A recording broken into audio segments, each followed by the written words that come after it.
Well, good morning, everybody. Chuck here with No Time to Be Sad. I want to talk to you guys today about something I feel is very important before we leave for our next adventure. We're leaving our home here in Thailand for another travel season on the No Time to Be Sad channel. I hope you guys join us this year. It's going to be a great year. Hey y'all, Chuck here with No Time to Be Sad, and this is my beautiful wife of 15 years, Paige. We downsized, saved, and liquidated to quit our lifestyle in America of living for things to a life of wherever it might take us. We moved to Thailand November of 2016. We currently live Thai style on the Mekong River in a town called ThatPhanom in the province of NakhonPhanom. This is my wonderful Thai family. Every day for us is an adventure, and we spend most of our time exploring and living for the moment. We know nothing lasts forever, and we try to enjoy every new day we have. I don't have time for things that really don't matter in my life, so there you have it. No time to be sad.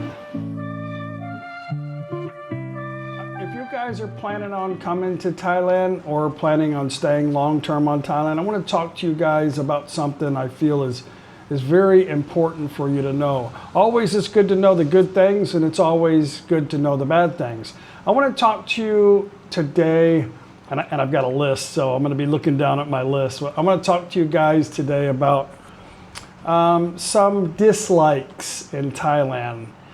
Before I start this video and before I tell you about the 10 dislikes I have, I want to tell you that I love Thailand. I love the Thai people. I love Thai culture. I can't imagine myself going back to my home country of the United States. Not that I don't love my country. I love it dearly.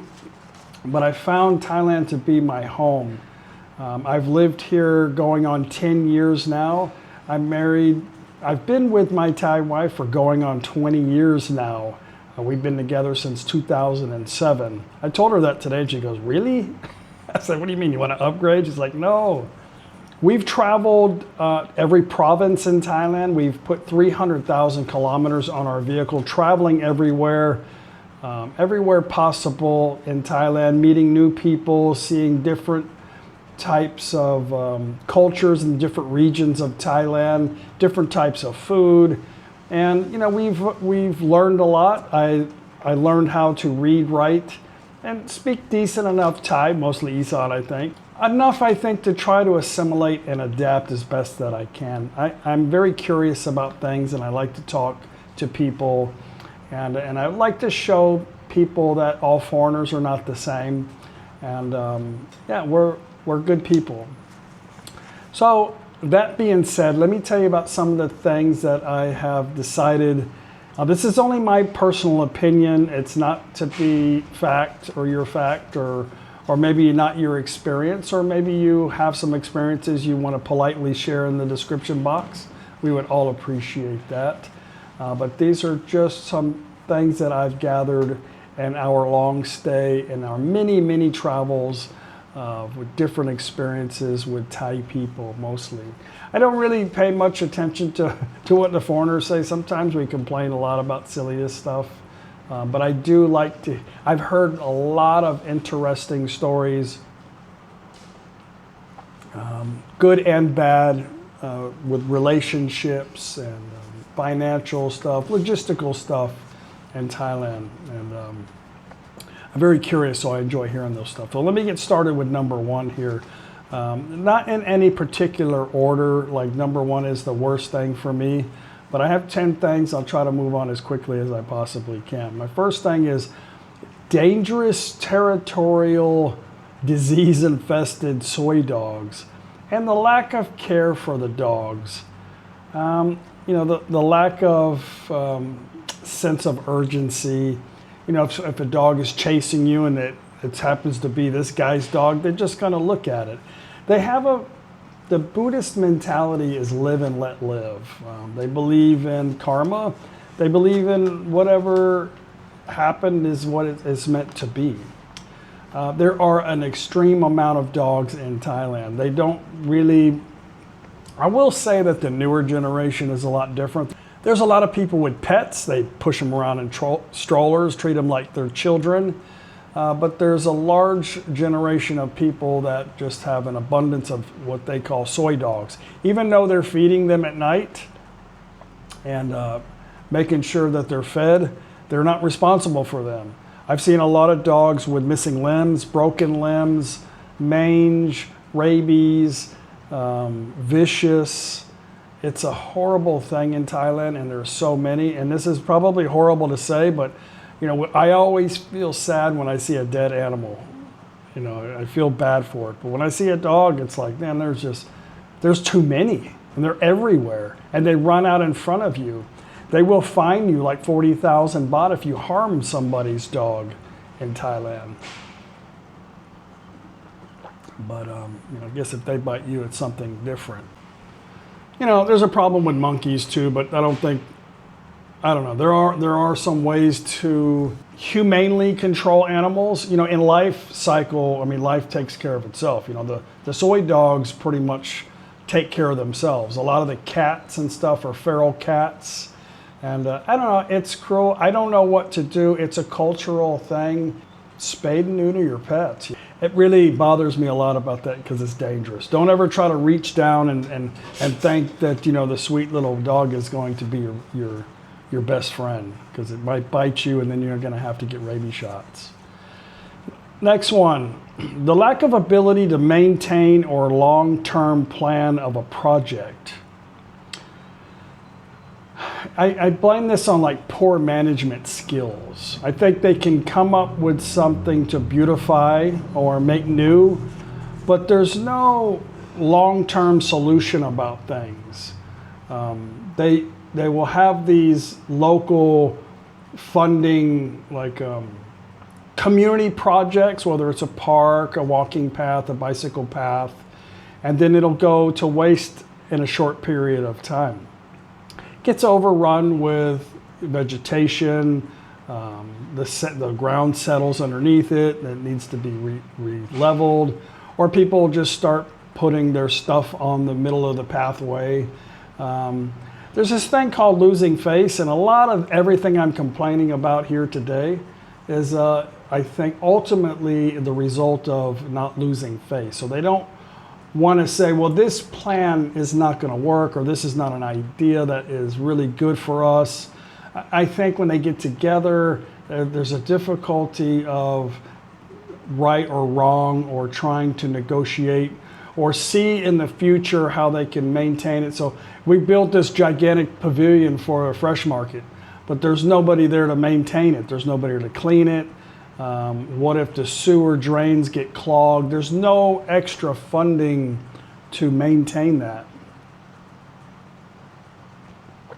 I think the ability to maintain stuff is bad. It can be dangerous too with electrical stuff. You'll see electrical wires everywhere. People will build these beautiful light posts and lighting, and they'll open them up and pull the wiring out so they can tap into it and sell something on the side of the road. So it could be very dangerous to not maintain and plan out.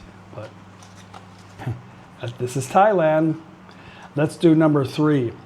No ability to make an executive decision, always a generic policy, no exception to the rule, the lack of reasoning except for when it comes to money. I'll explain that in a second. So, you know, a lot of times you'll go somewhere and you'll ask somebody, this is their only job, right? They're a bank manager, and you need to do something that maybe they're not used to doing because you're a foreigner.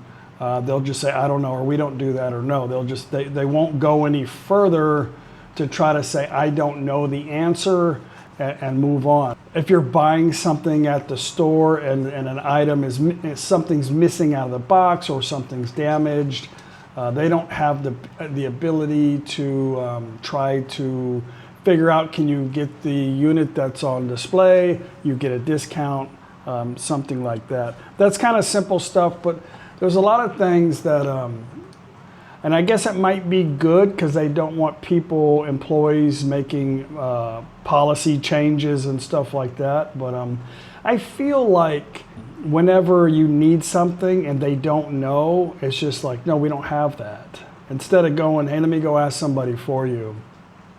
You know, and if you go down the next aisle and you see it and you say, hey, it's here, they'll be like, okay, you know, like no big deal. And you know, whatever the rule is that's the rule. There's no exception to the rule. I think the worst circumstance that I've ever been into was through an immigration problem that I had. I'll explain that to you in another number here, which will kind of touch on the exception to the rule thing. That's one of the lack of ability to make an executive decision when it comes to purchasing and stuff like that. Oh, money, like if you say, well, sometimes a little extra money, maybe this will happen everywhere, but maybe 100 baht or 1,000 baht or whatever can get a lot of things done. Then somehow the exception of the rule changes. Like if you want to get a bank account, but no, they don't want to mess with you because you're a foreigner, especially an American, because they have to do a 1099 on us. It's difficult for the banks to deal with Americans because they got to do some extra paperwork, thanks to our wonderful government who's got their hand out on the other side of the planet for us. But sometimes they'll offer you like an insurance policy or some kind of generic insurance policy, like a emergency little policy for like 5,000 baht. If you purchase that, then all of a sudden you can get a bank account there. So sometimes money, it could be a good thing too. You know, if you got a little bit of money, it can make your world go around in Thailand. Number 4, horrible drivers. That might be the first one. It might be number 1. Horrible drivers, lack of experience. They're driving vehicles with their poor motorbike habits. They don't pay attention to their surroundings, and I feel like they're driving in their own world. So I was told by a few people, including my wife, when they're on a motorbike and they're in front, it's like you have to watch out for them because they're in front. Well, when they're on a motorbike driving in a car lane where vehicles are going, where motorbikes are only supposed to go 60 kilometers per hour, but the cars can go up to 100, they're driving in that 100 kilometer per hour. Sometimes they're doing over 100 too, but they won't get over. They're like, you know, when you go around them, they're like shocked that there's a vehicle there. And you wonder, I don't wonder anymore. Every time we travel, there's a person laying, not moving on the side of the road with their destroyed motorbike. It happens a lot in Thailand, and it's not a nice thing to see. But, you know, with no helmet, not even sunglasses and flip-flops and whatever they're wearing, that's it, they're done. So I guess you can say you're in the front and you're in control, but when the truck's not paying attention either and hits you, chances are the truck's gonna just drive off, because in Thailand, it's usually not the motorbike's fault, unless you can prove 100%, and even then, it doesn't matter. I can tell you quite a few stories where there's been accidents with not just foreigners, just people hitting. I'll give you one example. My lawyer told me this too. We were down there talking about stuff, and he said he had a client that called him up, and the family wanted 2 million baht because he killed a family member. I don't know who it was, but he was drunk, and he had his camera on his vehicle. He was coming home late at night. All of a sudden, there's a motorbike crossing the road. He hits him. There's no light, and the guy was found to be intoxicated by the police report. Family wanted 2 million baht. Well, he got it down to 2,000 baht. So the 2 million baht became 2,000 baht. But it's like, until you take him to court, it's like, oh, you know, fair is fair, you know. The big car, you know, the big vehicle hit the little vehicle and the guy died because of the big vehicle. You know, it's losing face crap, you know. You know, the police here, I don't want to talk too bad about government and police, but it seems the police here don't get involved unless they're told to, or there's an emergency call. You'll only see police at police checks, checking to make sure you have your legalities checked and paid for and everything is current. You can blow right past a police officer on a motorbike going as fast as you can with no helmet and wearing your underwear, they're not going to pull you over. They're not allowed to, like they're not going to do it. And I think that's not good, but it could be good. I've heard in the past there was a lot of, like they could openly do a lot of things and it wasn't a good thing, so they changed it. Maybe this is for the best. So shouldn't be that way. But, you know, I could spend probably a whole video talking about the driving habits. By all means, I'm not saying where I come from is perfect now. And I feel more secure driving in Thailand than I do in the United States. I'm going to tell you that right now, because when you're on the roads in the United States, they hate you if you're in front of them. Like they would just run you off the road if they could and then shoot you, you know. I'm not exaggerating. The driving in America, especially in the cities, is horrible. I spent a lot of time on the road in America, especially pulling a travel trailer. But you just always got to have your radar on, and you've got to expect that this is going to happen. There is, you know, they'll drive on the opposite side of the road. They'll drive in the middle of the road. It's just you don't get into a road rage incident in Thailand. But I just wanted to say that some of the worst things in Thailand, and maybe the worst, is the driving habits of Thai people, and their parking skills are not good. In Bangkok, though, they drive like professionals. I will say that. Let's move on. Number 5, never at fault, taking responsibility for anything that is their fault. I say this because a lot of times they don't want to admit that they were in the wrong. I have never been in an incident where I had to dispute right or wrong with anybody here, but I've seen quite a few. I've seen quite a few in front of our house. I've seen some head-on bike collisions. They'll just sit there and stare at each other until somebody comes along, and then nobody admits they were wrong. You know, this guy's going too fast, the other one pulls out not looking. Whose fault is it? It's really kind of both of their fault. But I've just seen them just kind of not really be apologetic and admit that there was any wrongdoing, that they were at fault. I may be wrong. This is just my opinion, but I think that's bad form. I think that's bad integrity. I think you should have some better integrity and say if you're right or wrong. But I know sometimes in Thailand it could be costly to admit that. So, number 6, the lack of critical thinking. I've mentioned this before in a different video. The lack of planning, always following, and kind of like just a fall-in logic. You know, they're pretty good at just memorizing stuff and not really kind of planning stuff out thoroughly when they do stuff, looking for the future. I'm not saying this is really a bad thing. For me, like living in the moment is probably really good. But sometimes you have to be a critical thinker for safety of others. You know, you want to build something to last, and you want to think about the outcome of what you're doing. Is this project going to work? It just seems like there's a lot of wasted efforts because they don't plan out stuff for the long term. And they're really good at just kind of doing things like they've always done. You know, this is how we always do it, and that's it. There's not like, okay, well, there's got to be a better way, because you're having to tear it down and rebuild it every year because you can't maintain it. So you're having to do, so obviously there's something wrong. So I think that ultimate big picture is not a thing in Thailand. Let's move on.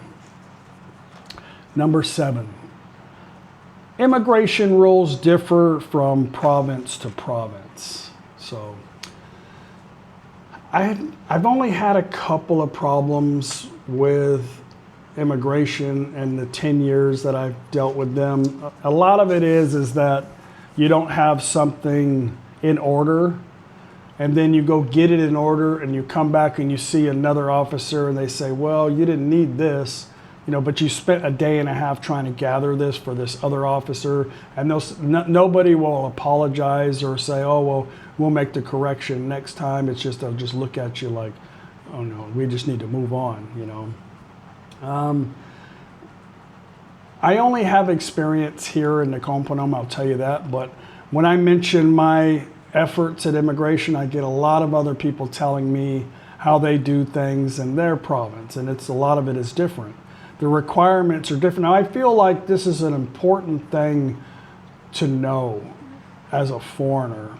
And if you're an immigration officer, I feel like that's all you really do in your life, that it should be kind of basic. I know there's different types of visas, there's different types of foreigners, there's people working, there's all kinds of scenarios, but I feel like if that's your job, it shouldn't be that difficult, you know, to stay in the lines, you know. They like to do everything by the book, but when it comes to immigration, I don't know where the book is, or there's a different book, you know, so sometimes it's different. My mom, I want to give you an instance that I was talking about earlier. I had to go through a VIP service to get my mom's visa because at the time it was during the end of COVID, and I couldn't get her the visa in the United States because we didn't have enough time, and they changed it from the make an appointment to online only, and you needed to do a 30-day advance notice, and we were out of time. So I contacted my lawyer here. He got it set up. He handled my mom's deal. It was really easy. She got a 3-month visa, a bank account, and they deposit, when you go through an agent, they deposit the 800,000 baht, and then they get your visa. Then he got the 12-month extension, and then that was it. So we went to where she was going to stay. We got the money in the account we transferred the money into the account from the United States and got it all set up. No problem. 15 months later, here in NakhonPhanom, we go to extend do her first 12-month visa extension, and they telling me that she had taken the money out of the account. The rules specifically say you have to have 800,000 baht 3 months prior to your visa extension and 3 months after, and it can't go below 400. I recommend just leaving 800 in the account. Or you can do the 65,000 baht thing. But on your first visa extension, you're not going to really have the money in the account 3 months prior. When you do your first one, you get a 90, in a different scenario, you get a 90-day tourist visa with the intent on getting a long-term visa. But they require you to get your bank account 2 months prior to you getting your extension. Once you have the money in there for 2 months, you know, they'll give you the 1-year extension.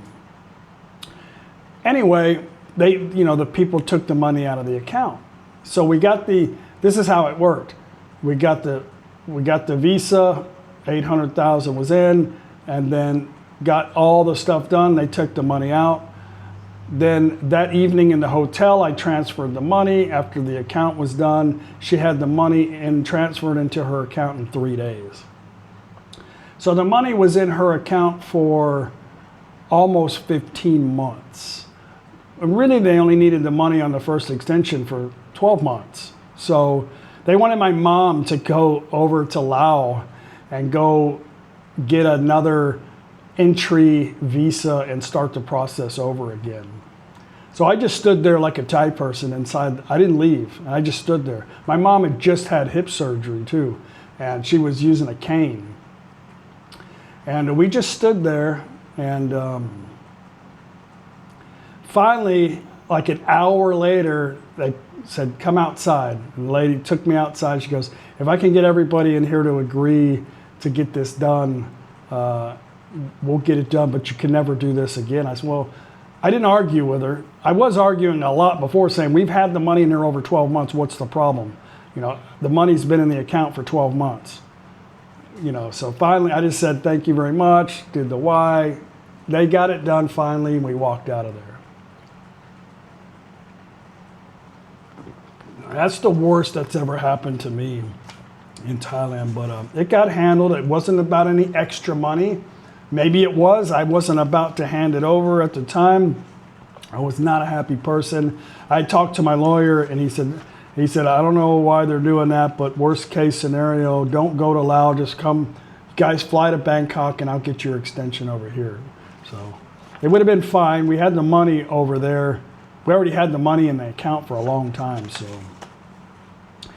it all worked. It all worked out. It all worked out. Let's move on. Number 8, burning season, or just burning in general, and being inconsiderate to others. So what I'm saying is that a lot of times they'll sweep up some trash, mostly leaves and paper, in the street in front of their house. And if there's a plastic bottle or whatever is in there, they'll just light it on fire, and it smells. So, in a neighborhood, everybody's got their windows open, their fans going, so you have burning plastic blowing in the windows, and they don't care. And nobody says anything.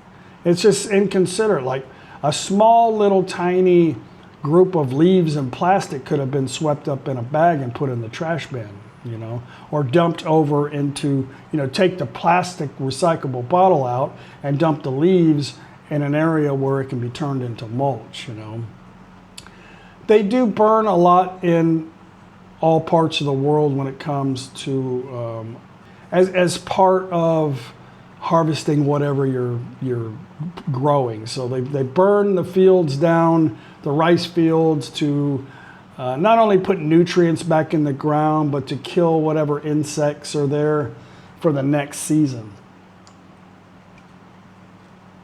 This is a big problem for Thailand, because not only is it in Thailand they're burning, but they're burning in China and Vietnam and Laos, and it's all blowing in here, and it's causing health issues with people, especially in Chiang Mai that sits in a valley and it just collects it.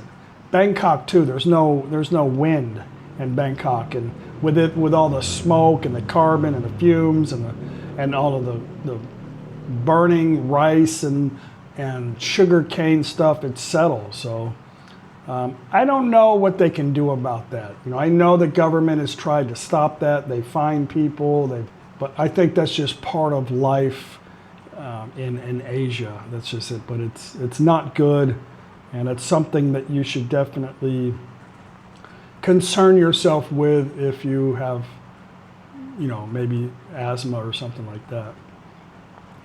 It is seasonal, and you can be by the ocean. I think if you live by the ocean somewhere, you always get that sea breeze, and it's not as bad. Insects aren't as bad, and the smoke is not bad because there's constant wind.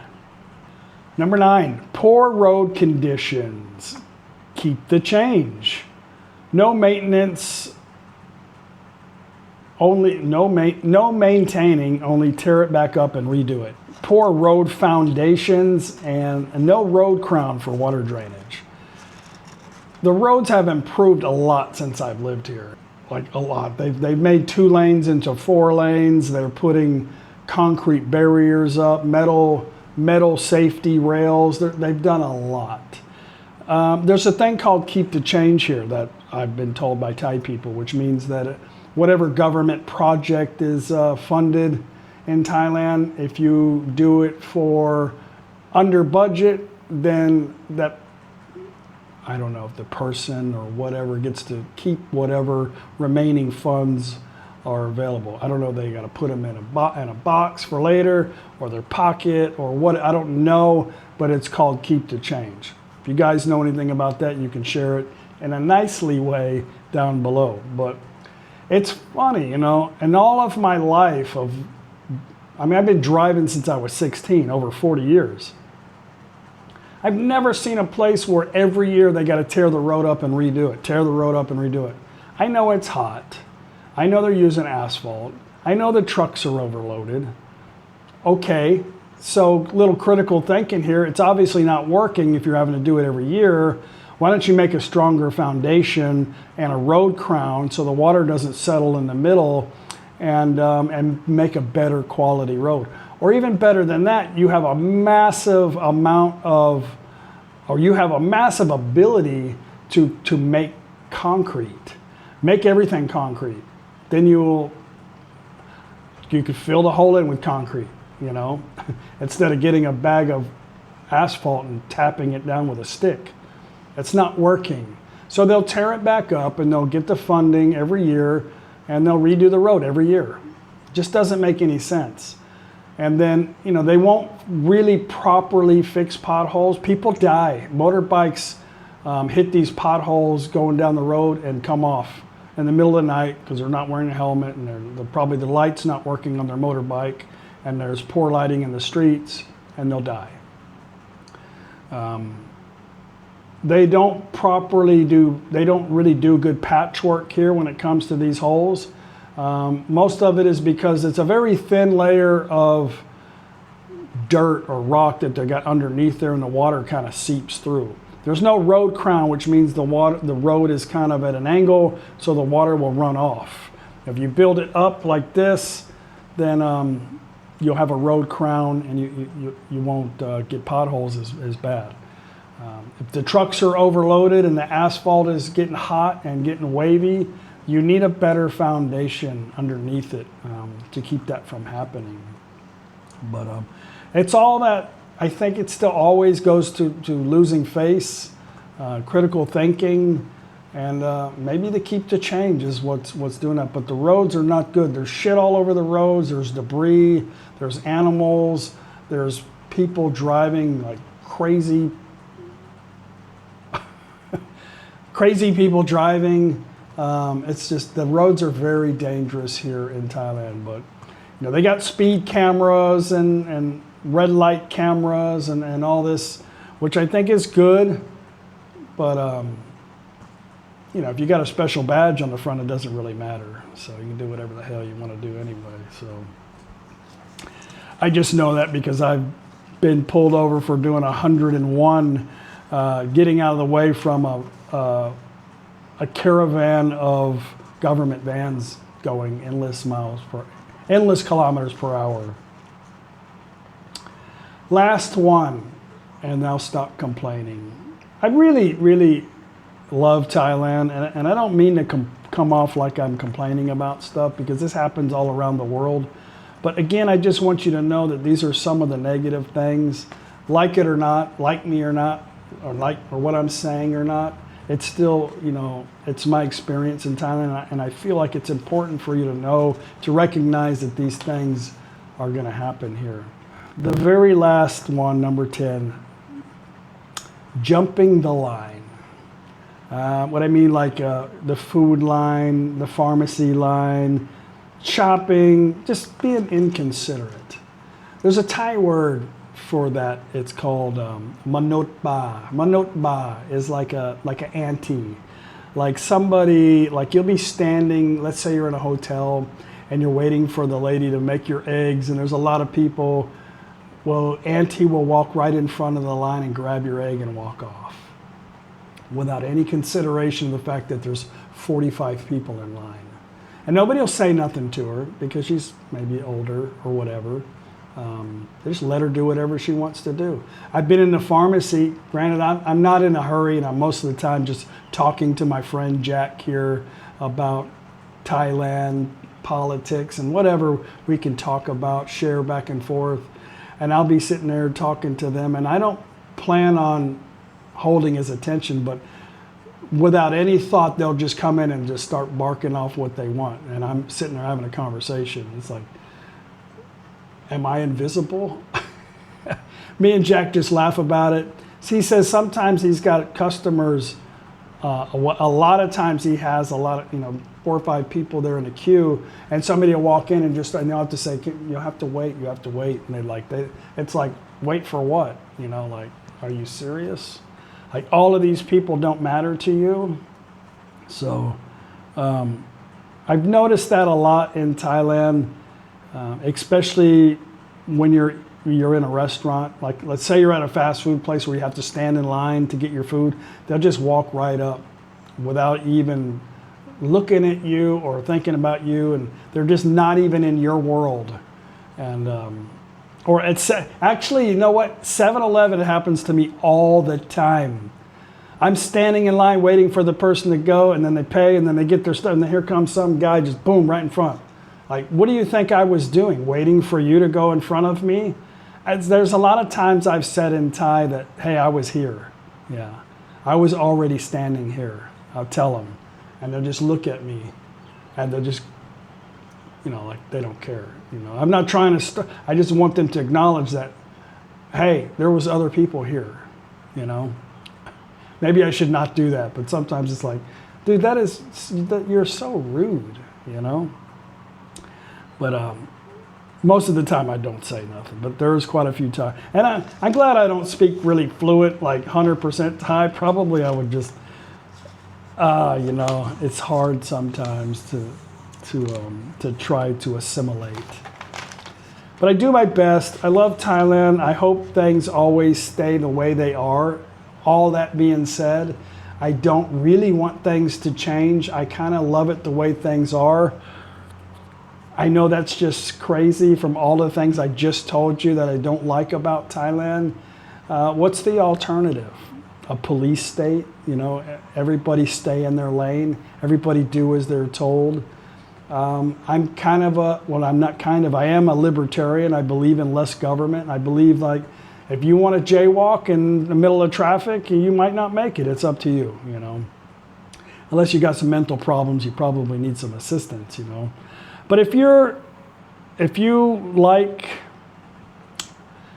libertarian thoughts and you like a country that loves its sovereignty, I know where I come from, there's a lot of people that hate sovereignty, like they've embraced globalism, and there are some people that live here in Thailand that, I don't know, hopefully they never think Thailand is going to go be a globalist, but I hope they never do.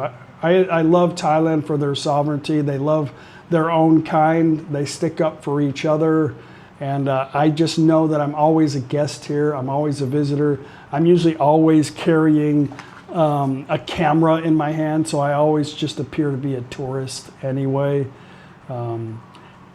Just remember all the things I told you. If you want to add something in the description box, feel free to do that. Just don't be derogatory about it. I might not be able to let it stay on the video. Don't talk about, you know, there's no business to really talk about the government because we don't really understand really how it works, and it doesn't really affect us other than immigration. And definitely, I wouldn't talk about royalty. Thai people love they love the way things are here. So I would never disrespect them, and it's really none of my business. And that being said, I appreciate you guys listening to me, and we'll see you guys tomorrow on our way to Bangkok. Bye.